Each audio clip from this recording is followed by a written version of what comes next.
Former Brazilian President Luiz Inacio Lula da Silva speaks during a demonstration in his support in Porto Alegre, Brazil, Tuesday, Jan. 23, 2018. Brazilian judges are scheduled to rule Wednesday on da Silva's appeal of his conviction on corruption and money laundering charges. AP photo Wesley Santos, The Associated Press by Mauricio Savares and Peter Prengaman, Associated Press Porto Alegre, Brazil, AP.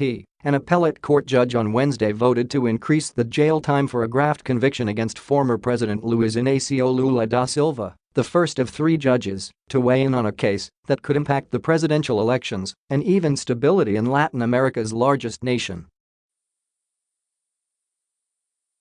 After hearing arguments from both the prosecution and defense, Judge Joao Pedro Gebran Neto said da Silva's jail time should be 12 years and 1 month, an increase of more than 2 years over the sentence leveled in July.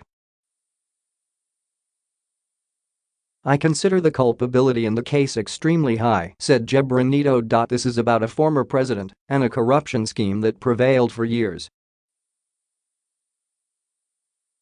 If at least 2 of the 3 judges assigned to review the case uphold the conviction, da Silva could be barred from running in elections later this year."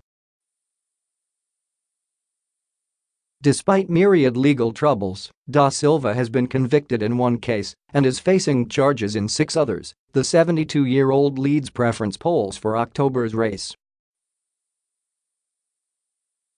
Authorities closed streets around the court in the southern city of Porto Alegre on Wednesday as the case opened. Helicopters hovered above, police patrolled on horses and sharpshooters were positioned on rooftops. In this deeply polarized, continent-sized nation, the case is part of a larger narrative, with supporters and detractors of da Silva offering their own interpretations.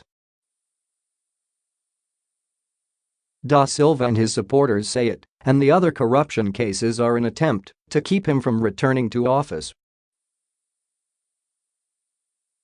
They argue it's part of a larger conspiracy. The nation's elite don't want a president who would focus on the poor and equal the playing field in one of the world's most unequal nations.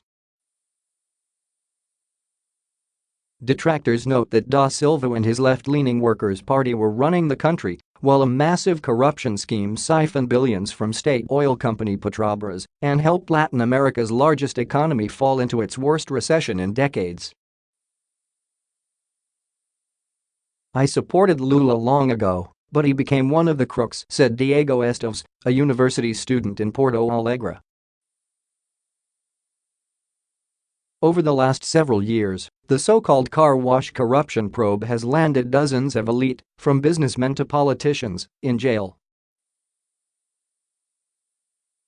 Several construction companies formed a de facto cartel, which decided who would get inflated contracts that included billions of dollars in bribes and kickbacks to politicians, company officials and parties in the form of campaign contributions. The case being reviewed Wednesday was related to a beachfront apartment in Guarujá, a city in the state of Sao Paulo. Prosecutors argued that da Silva was promised the apartment, owned by construction company OAS, in exchange for contracts. In plea bargain testimony, the company's CEO said the apartment was slated for da Silva. "There is no doubt about the evidence," said prosecutor Mauricio Geran. Numerous tax notes, testimony and messages between executives indicated the apartment was being prepared for the former president. Da Silva and his lawyers argue the case defies logic, as the former president, universally known as Lula, never owned the apartment. "It's clear from the records that da Silva never received the keys or spent a single day or night at the property," said lawyer Cristiano Zanin. In July, Judge Sergio Moro sentenced da Silva to 9.5 years in prison. Moro has been the presiding judge in many of the major car wash cases, and his convictions have rarely been overturned. Many Brazilians see Moro as a hero rooting out endemic corruption, while others see him as deeply partisan and intent on keeping the left from returning to power.